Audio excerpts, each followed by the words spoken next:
ઓમ નમઃ શિવાય વિદ્યાર્થી મિત્રો ધોરણ 10 સબ્જેક્ટ સાયન્સ ચેપ્ટર નંબર 6 જૈવિક ક્રિયાઓ અગાઉના ટોપિકમાં આપણે જોઈ ગયા હતા કે જૈવિક ક્રિયાઓ એટલે શું. આજનો આપણો ટોપિક છે પોષણ. તો સૌપ્રથમ જોઈશું સજીવોમાં જુદા જુદા કાર્યો કરવાની ઉર્જા શામાંથી મળે છે. ઉર્જાની આવશ્યકતા જણાવો કે કઈ કઈ જગ્યાએથી આપણને ઉર્જા મળી શકે છે. તો સજીવોમાં સતત ક્રિયા ચાલે છે જે માટે ઉર્જાની જરૂરિયાત રહે છે. બોડીની અંદર જે કંઈ પણ ક્રિયાઓ થાય છે એ દરેક ક્રિયાઓ કરવા માટે શેની જરૂર પડે છે તો ઉર્જાની જરૂર પડે છે. ઉર્જાની જરૂરિયાત આહાર લેવાથી પૂર્ણ થાય છે કારણ કે શરીરની વૃદ્ધિ વિકાસ અને પ્રોટીન સંશ્લેષણ માટે ખોરાક લેવાથી તેના જરૂરી ઘટકો શરીરને મળે છે અને આ ક્રિયા સતત ચાલે છે.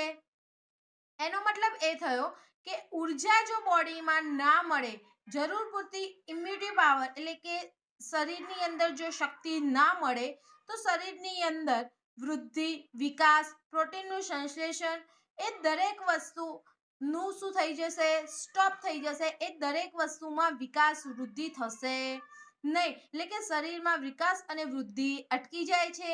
જો વિકાસ અને વૃદ્ધિ માટે જરૂરી શું છે તો ખોરાક લેવાથી તેના જરૂરી ઘટકો શરીરને મળે છે અને આ ક્રિયા શું થાય છે, સતત ચાલ્યા કરે છે. આપણા શરીરમાં ક્રમાનુસારની પરિસ્થિતિનું રક્ષણ કરવા માટે ઉર્જાની આવશ્યકતા રહે છે. નેક્સ્ટ જોઈશું સજીવ પોતાનો ખોરાક કે આહાર કેવી રીતે પ્રાપ્ત કરે છે અથવા તો સજીવ પોતાનો આહાર કેવી રીતે પ્રાપ્ત કરે છે. તો બધા જ સજીવોમાં ઉર્જા અને પદાર્થોની સામાન્ય જરૂરિયાત સમાન હોય છે, પરંતુ તેમની પૂર્તાત ભિન્ન ભિન્ન રીતોથી થાય છે. બધા જ સજીવોની શેની જરૂર પડે છે, ઉર્જાની. ઉર્જા અને સામાન્ય જરૂરિયાત માટે સામાન એટલે કે પદાર્થ, પરંતુ દરેક સજીવની પૂર્તિ અથવા તો પૂર્તતા કેવી હોય છે, ખોરાક મેળવવાની અથવા તો એના બોડીમાં જે કંઈ પણ પદાર્થો જોઈએ છે એ દરેક કેવા હોય છે, જુદા જુદા ભિન્ન ભિન્ન. આપણે જાણીએ છીએ કે સજીવ ખોરાક ગ્રહણ કરે છે, બરાબર, ખાવાનું જલ પાણી, બરાબર, અર્થાત પાણી ખોરાક, બરાબર. અને આપણને ખબર છે કે વનસ્પતિ એ શું કરે છે, સૂર્યપ્રકાશની હાજરીમાં પોતાનો ખોરાક જાતે બનાવે છે, એટલે ભિન્ન ભિન્ન હોય છે. કેટલાક સજીવો અકાર્બનિક સ્ત્રોતમાંથી કાર્બન ડાયોક્સાઇડ અને પાણીના સ્વરૂપમાં સળગતમ પદાર્થો મેળવે છે. આ સજીવોને આપણે શું કહીએ છીએ, સ્વયંપોષી. એનો મતલબ થયો વનસ્પતિ, જેમાં બધી જ લીલી વનસ્પતિઓ અને કેટલાક જીવાણુઓનો સમાવેશ થાય છે જે પોતાનું પોષણ સ્વયં પોતે જ કરે છે. જ્યારે ઉચ્ચ કક્ષાના અન્ય સજીવો પોતે મેળવેલા જટિલ પદાર્થોનો ઉપયોગ કરી તેમાંથી પોષણ મેળવે છે. જટિલ પદાર્થોને સરળ પદાર્થમાં વિઘટન કરવું જરૂરી છે.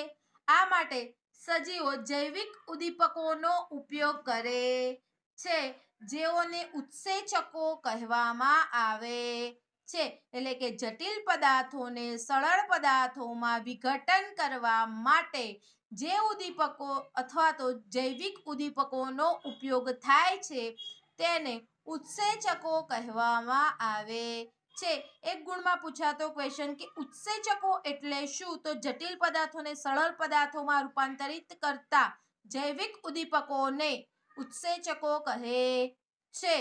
ઉત્સેચકોની મદદથી જટિલ ઘટકોનું વિઘટન થવાથી ઉર્જા મુક્ત થાય છે. પરિણામે સજીવમાં રક્ષણ અને વૃદ્ધિ કાર્યરત બને છે. વિષમપોષી પોષણ એટલે શું, તે શામાં જોવા મળે છે. સ્વયંપોષી અને વિષમપોષી. સ્વયંપોષી એટલે પોતાનો ખોરાક અથવા તો પોતાનું પોષણ સ્વયં પોતે જ મેળવે અથવા તો પોતે જ પ્રબંધ કરે એને કહીશું સ્વયંપોષી. આપણે વાત કરી રહ્યા છે વિષમપોષી, કે જે સજીવો પોતાનું જીવન ટકાવવા તથા પોષણ માટે અન્ય સજીવો પર શું કરે છે, આધાર રાખે છે. આમ વિષમપોષીઓ અસ્તિત્વ ટકાવી રાખવા માટે પ્રત્યક્ષ કે પરોક્ષ રીતે સ્વયંપોષી પર આધારિત હોય છે. પ્રાણી અને ફૂગ વિષમપોષી સજીવોમાં સમાવેશ થાય છે. પ્રાણીઓ અને ફૂગનો સમાવેશ શેમાં થાય છે? વિષમપોષી પોષણની અંદર. નેક્સ્ટ ક્વેશ્ચન જોઈએ. શબ્દોની સમજ આપો. સજીવ, ઉર્જા સ્ત્રોત, ચયાપચયની ક્રિયાઓ, સામાન્ય પ્રસરણ ક્રિયા, વિશિષ્ટીકરણ અને વહન તંત્ર. અહીંયા આપણે આ જે શબ્દો મેં કીધા એ શબ્દો વિશે સમજ જોઈશું. સૌપ્રથમ જોઈએ સજીવ. સંયમની સાથે વૃદ્ધિ તેમજ વિવિધ કાર્યો સતત થાય છે તેને સજીવ કહેવામાં આવે છે. એટલે કે વૃદ્ધિ પણ થતી હોય અને પોતાના કાર્યો કેવા ચાલુ રહેતા હોય, સતત કન્ટિન્યુ ચાલતા હોય, તેમને સજીવ કહે છે. ઉર્જા સ્ત્રોત સજીવોમાં થતી જૈવિક ક્રિયાઓ વૃદ્ધિ, વિકાસ અને ઉર્જાની જરૂરિયાત રહે છે જે ખોરાકમાંથી મળે છે. આમ ખોરાકને ઉર્જા સ્ત્રોત કહેવામાં આવે છે. ચયાપચયની ક્રિયાઓ જીવંત કોષોમાં અણુઓના વિઘટનની કેટલીક સામાન્ય રાસાયણિક પ્રક્રિયા થાય છે જેને ચયાપચયની ક્રિયાઓ કહે છે. સામાન્ય પ્રસરણ ક્રિયા નિમ્ન કક્ષાના એકકોષીય સજીવની સંપૂર્ણ સપાટી પર્યાવરણના સીધા સંપર્કમાં રહે છે જેના દ્વારા ખોરાક, વાયુઓ અને ઉત્સર્ગ ઘટકોની આપ-લે થાય છે જેને સામાન્ય પ્રસરણ ક્રિયા તરીકે ઓળખવામાં આવે છે. એટલે કે ખોરાક અને વાયુ ઓટોમેટિકલી આપમેળે શું કરે છે? પ્રસરણ પામે છે જેને સામાન્ય પ્રસરણ ક્રિયા તરીકે ઓળખવામાં આવે છે. વિશિષ્ટીકરણ બહુકોષીય સજીવોમાં વિવિધ કાર્યોને કરવા માટે જુદા જુદા અંગ વિશિષ્ટીકરણ પામે છે. ખોરાક અને ઓક્સિજનનું અંતર્ગ્રહણ વિશિષ્ટીકરણ પામેલી પેશી દ્વારા થાય છે. એટલે કે ખોરાક અને ઓક્સિજન આપણે ખોરાક મોં દ્વારા લઈએ છીએ અને ઓક્સિજન એટલે કે પ્રાણવાયુ આપણે આપણા નાક દ્વારા લઈએ છીએ. એટલે કે વિશિષ્ટ અંગોનું શું થયેલું છે? નિર્માણ થયેલું છે. હવે જોઈશું વહન તંત્ર. સજીવોમાં ખોરાક અને ઓક્સિજનને એક સ્થાનેથી બીજે સ્થાને લઈ જવા માટે વહન તંત્રની જરૂરિયાત પડે છે. બે ગુણમાં પૂછાતો તફાવત. સ્વયંપોષી પોષણ અને વિષમપોષી પોષણ. 3 ગુણમાં પૂછવું હોય તો પણ પૂછાય અને 2 ગુણમાં પૂછવું હોય તો પણ પૂછી શકાય. મોસ્ટ ઓફલી આ ક્વેશ્ચન 2 ગુણમાં પૂછાતો હોય છે. તો સૌપ્રથમ જોઈશું સ્વયંપોષી પોષણ. તો કાર્બન ડાયોક્સાઇડ અને પાણી જેવા અકાર્બનિક સ્ત્રોતમાંથી પોષણ મેળવે છે સ્વયંપોષી. જ્યારે વિષમપોષી પ્રત્યક્ષ કે પરોક્ષ રીતે પોષણ માટે સ્વયંપોષી પર આધાર રાખે છે. બધી જ લીલી વનસ્પતિઓ અને કેટલાક જીવાણુઓનો સમાવેશ સ્વયંપોષી પોષણમાં થાય છે. બધા જ પ્રાણીઓ અને ફૂગમાંથી અથવા તો ફૂગમાં વિષમપોષી પોષણ જોવા મળે છે.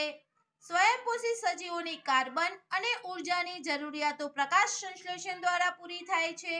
જ્યારે વિષમપોષી પોષણની જરૂરિયાત સ્વયંપોષી સજીવોમાંથી ખોરાક મેળવીને પૂર્ણ થાય છે.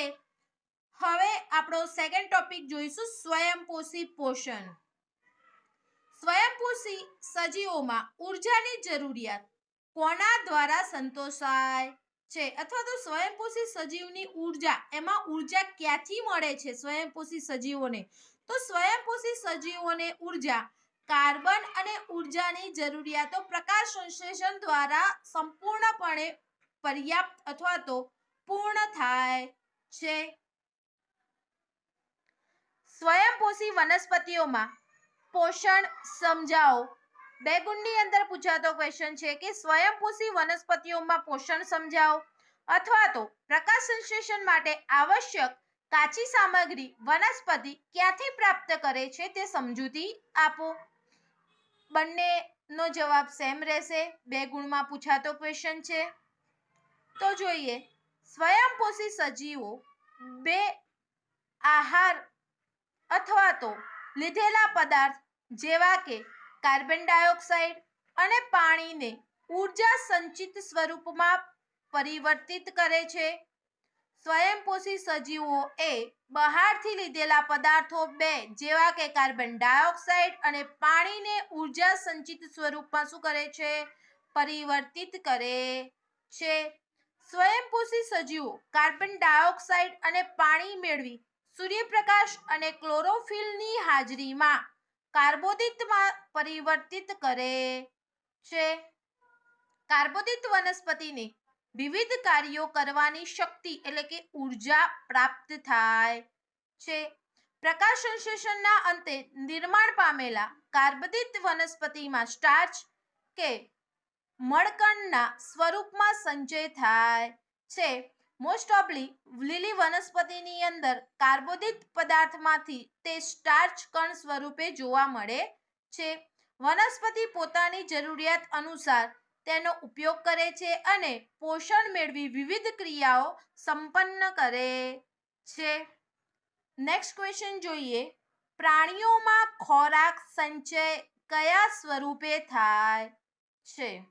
તો પ્રાણીઓમાં ખાવા માટે લેવાયેલા ખોરાકમાંથી ઉત્પન્ન ઉર્જાનો કેટલોક ભાગ શરીરમાં ગ્લાયકોઝના સ્વરૂપમાં સંચય પામતો હોય છે. એટલે કે ગ્લુકોઝ સ્વરૂપે એટલે કે એક ઉર્જા સ્વરૂપે આપણા બોડીની અંદર શું થાય છે? તેનું સંચય થાય છે. ઓમ નમઃ શિવાય વિદ્યાર્થી મિત્રો. અગાઉનો ટોપિક નેક્સ્ટ વિડીયોમાં જોઈશું.